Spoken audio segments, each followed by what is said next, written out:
ঘুম থেকে অনেকটাই লেট করে উঠলাম, দীপকে নিয়ে আজ আর গেলাম না। আর আমাদের আজকে গ্যাসের অবস্থা শোচনীয়, সেটাই তোমাদের দেখাচ্ছি। মানে চাটা তৈরি করতে আমার অনেক সময় লেগে গেছে। এখন ব্রেড ছিল, ব্রেড আর ডিম পোচ করে নিয়েছি। দীপ আগেই খেয়েছে, আমি ওঠার আগে ওর বাবা রেডি করে দিয়েছে। মানে আজকে শুক্রবার বাসায় ছিল তাই। আর আজকে গেলাম না, কারণ গতকালকে স্কুল থেকে আসার সময় প্রচণ্ড বৃষ্টি ছিল। বৃষ্টির জল একটু গায়ে পড়লো আর শুরু হয়ে গেল ঠান্ডা কাশি। এই কারণে মনে ভাবলাম যে আজও বৃষ্টি হবে, আবার হিরম্যান একাডেমিতে যাব, আবার ঠান্ডা লাগবে। এই কারণে আজ আর গেলাম না। তো একটু খাসির মাংস রান্না করবো, যে মশলাগুলো সব দিয়ে দিচ্ছি। মানে মাংস শেষ, এতটুকুই ছিল, ততটুকুই মনে করলাম আজ একটু রান্না করে নিই। তা সব কিছুই দিলাম। এখন আদা বাটা রসুন বাটাটাই আজকে না দিতে ভুলে গিয়েছিলাম। পরে রান্নাঘরে যখন তেল আনতে গেলাম তখন মনে পড়লো যে হ্যাঁ, আমি তো আদা বাটা রসুন বাটাই দিলাম না। আর এই যে এখন একটু সরিষার তেল দিয়ে ভালো করে মাংসটা মিলিয়ে নিচ্ছি। মানে শরীরটার এমন একটা অবস্থা, বুঝি না, আজ ভালো থাকে তো কাল খারাপ। জানি না কি, ঈশ্বরই জানে ভিতরে কোনো বড় অসুখ আছে কি না। এই যে ম্যারিনেট করা মাখানো হয়ে গেলে একটু ঢেকে রাখি। এখন রান্নাঘরে চলে আসলাম। আজকে এই কড়াইটাই রান্না করব, যেহেতু আজ মাংস অনেকটাই কম। একটু দারুচিনি এলাচ তেজপাতা দিয়ে দিলাম।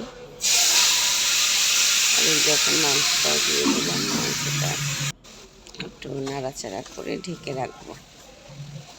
খাসির মাংসটা হতে একটু সময় লাগবে, এই কারণে মনে করলাম যে গ্যাস কম থাকলে একটু করে নিই। তবে আজকে একেবারেও খারাপ ছিল না, মানে 12:30টার দিকে পুরো গ্যাস চলে আসছে।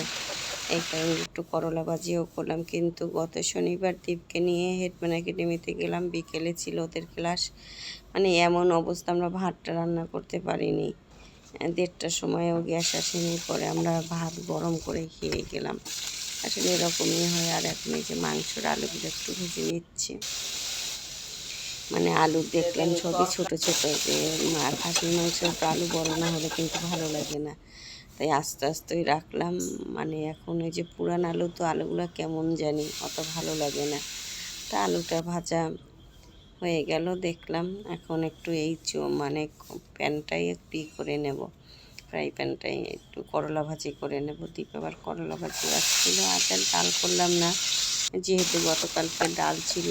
আর দীপ এখন বড় হয়ে গেছে, সে খাসির মাংসের ঝোল খেতে পারে, আবার করলা ভাজিটাও পছন্দ করে। প্রথম খেতে চেয়েছিল না, মানে মাংস দেখে, পরে বললাম যে বাবা একটু খেয়ে নাও, কারণ করলাটা খাওয়া আমাদের জন্য খুবই ভালো।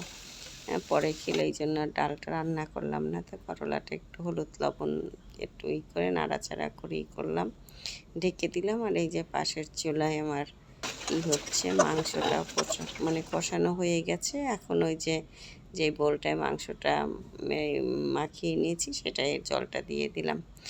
তবে আজকে মাংসর কালারটা মনে হয় হলুদ কম হয়েছিল কি না জানি না, আমার মরিচটায় কালার কম। আর কাশ্মীরি লঙ্কার গুঁড়ো দিতে ইচ্ছা করলো না, মানে আসলে শরীরটা ভালো লাগতেছিল না, রান্নাবান্না কোনো কিছুই ভালো লাগতেছিল না, তা ঢেকে দিলাম। যখন ঢাকনা উঠে দেখলাম যে কালারটা কেমন জানি, তাই মানে কিছুই এখন করার নেই। আর কয়েকটা কাঁচামরিচ আর একটা রসুন দিলাম, কারণ দীপের বাবু রসুন পছন্দ করে না। তাই ছোট একটা দেশি রসুন দিয়ে দিলাম। মাংসের ভিতর রসুনটা দিলে ভালোই লাগে। আর এই যে আমার করলা ভাজিটা হয়ে গেল, মাংসটা হয়ে গেছে।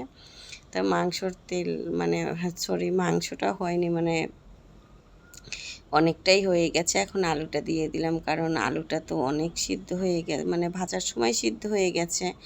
আর খাসির মাংসের আলু বেশি আগে দিলে আবার হয়ে যায়, বেশি নরম হয়ে যায়। এই কারণে পরেই দিলাম। এই যে মাংসটাও প্রায় হয়ে আসছে, পরে দেখলাম তেল একেবারেই কম।